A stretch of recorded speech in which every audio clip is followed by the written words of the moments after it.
Hey, Brad here with Brever Creative. A couple of weeks ago, we asked AI to design something for us, and then we built it in real life. This is how it turned out. It is kind of a mess. It's a mess. So it was a super fun project, but I think we're going to try something a little bit more useful with AI this time around. Lately, I've been curious whether you can make stained glass templates from AI. So today we are going to find that out. And then from there, we will take those stained glass templates and actually make the stained glass piece. So that should be pretty cool. Hopefully it doesn't give us something way too complicated with colors that I don't have. But yeah, it should be fun. Stick around.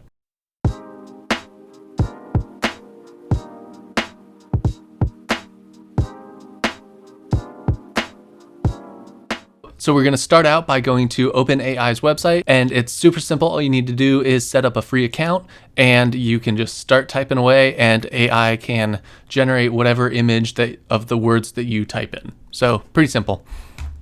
I am going to start out by typing stained glass template, and I have caps on for some reason, so that's a thing. Then you just have to wait for it to actually do its thing really quick. It takes a little bit. Okay, here we go. Hopefully one of these is usable. Oh geez, these are ugly. There's just like, it's just like white squares. How boring is that? Okay, let's see. That one is cut off. Why is it cut off? I want to see the full thing. Oh well. This one's kind of cool. That's going to be a little tricky. These tiny little pieces here. I don't know how I would do that. And definitely this edge here, that's going to be really tough. And honestly, these are a lot more pieces than what I was expecting. So I might have to simplify this a little bit. So I'm going to do simple stained glass template. Hopefully that comes up with something simple. Oh, it's so close. I don't have the patience for this. It's taking a long time this time. I don't know why. Why is it taking so long? I thought AI was supposed to be smart. I guess I'll just stare blankly into the camera until it loads. Guys, I think we did it. We stumped AI. Yeah, I'm just going to refresh out of this. It did it. It did it. I'm so happy. Okay, these are a lot more simple. I like this. Let's see, this one is, I don't know why it cuts off right at the edges. I really want those edges, but they are not there. It's weird with the open space in the middle, but it's not too bad. That's not too bad. That's a lot of pieces though, and it's a lot of purple. I don't know if I have a lot of purple. Again, the middle piece right in the middle is completely white and not helpful at all. I don't mind that one. It kind of gives me like rainbow transformer vibes. Is that a thing? I don't know. Let's do it. Wait, I need to make sure I have the right glass. Well, we do have some green glass, so that's a good start. It's kind of hard to tell the color in this green lighting. Got some yellow. Digging. It's not quite the right purple, but it's purple. It'll work. I think, maybe. I've got a lighter blue. There's some colors in here, like there's like a beige that I don't know if I'll have. I think that's orange. I still can't tell. I've got some nice dark green here. That'll do nicely. So we have the two shades of green. We have a purple. We have a white. We have a blue. We have a yellow. I do have some brown colors. They're patterned and they're also solid, like can't see through them at all. So I'm not sure if I'm going to use these or not. So I think we're definitely going to have to improvise a little bit as far as the glass goes with some of the colors, but we've got a pretty healthy stack here and that should get us pretty far. You got to be careful a little bit when you're doing this. I found out the hard way I did like some Valentine's Day ones previously, like this one, and this template, it looks really good, like it looks like a really good template.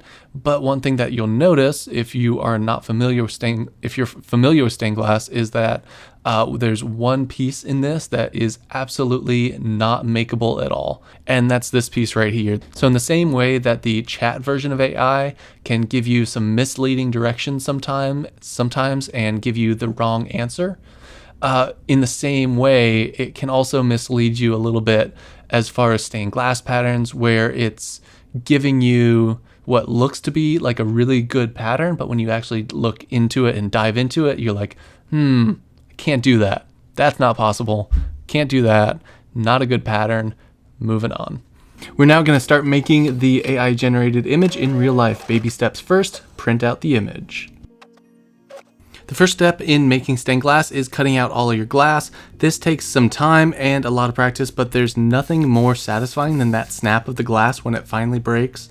It's just so good. I'll put a link below to all the tools I use. Stained glass is a really inexpensive hobby to get started in. Yes, glass costs an arm and a leg, but the tools that you need aren't really that bad. A good beginner set of everything that you would need would really set you back only about $200. So when you compare that to something like woodworking, you can hardly buy a chop saw for that amount of money. So stained glass is a pretty good deal. And I should mention that this footage is not sped up at all. I am just this fast at making stained glass.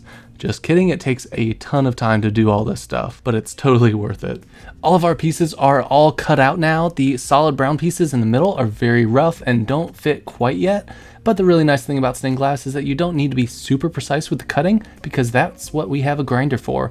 One of these can cost about $100, but it is totally worth it. It's really simple to use. It's kind of like a tabletop router, but a whole lot less dangerous. The goal here is to get our pieces fitting together nicely and give the glass a ground down edge for our copper foil tape to adhere to. This crusty white edge is exactly what we're looking for on all of these pieces. Also, always wear safety glasses when messing around with the grinder. Getting shards of glass in your eyes is not fun.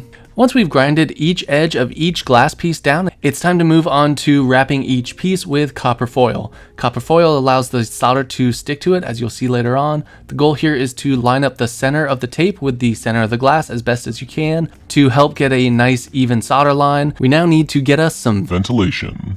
Solder has lead. Lead is nasty, so open a window or work outside. Before soldering, I need to brush on some flux to help bind the copper foil to the solder. And my little plywood base and my little rulers that I have set out help to square everything up. The biggest mistake I see beginners make is to buy the wrong soldering iron. You do not want to buy an iron made for electronic soldering. Stained glass uses a whole lot more solder than electrical soldering, therefore you need a soldering iron with more wattage. 100 watts is usually what you're looking for. I'm going through and tacking each little piece in place before I go on with the full solder line. That helps to hold everything together and helps things to not scoot around.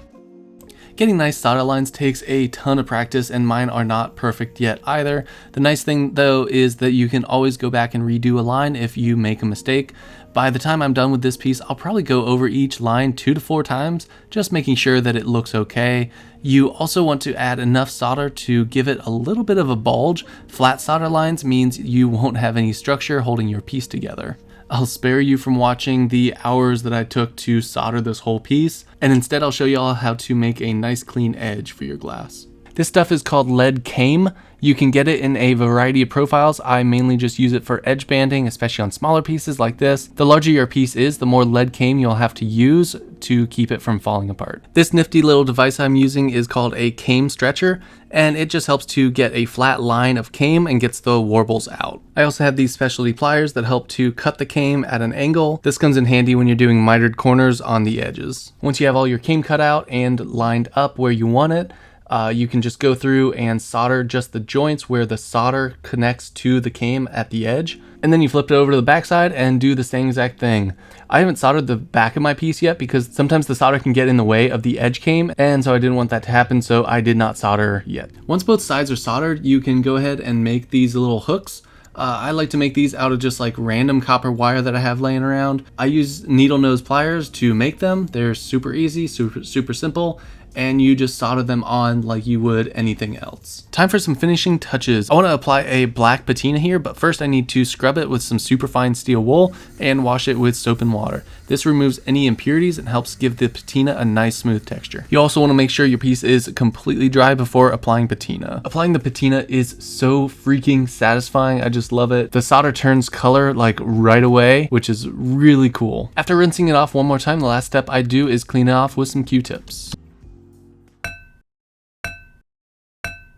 This turned out so cool. I love the solid glass in the center, not too shabby AI. This is a really cool tool if you need some inspiration for your stained glass templates. I definitely recommend messing around with it. I love finding new ways to merge technology and making, and so far this one takes the cake. If you had fun watching this, do us a favor and hit the subscribe button. We do all sorts of quirky stuff on this channel, so stay tuned. See y'all next time.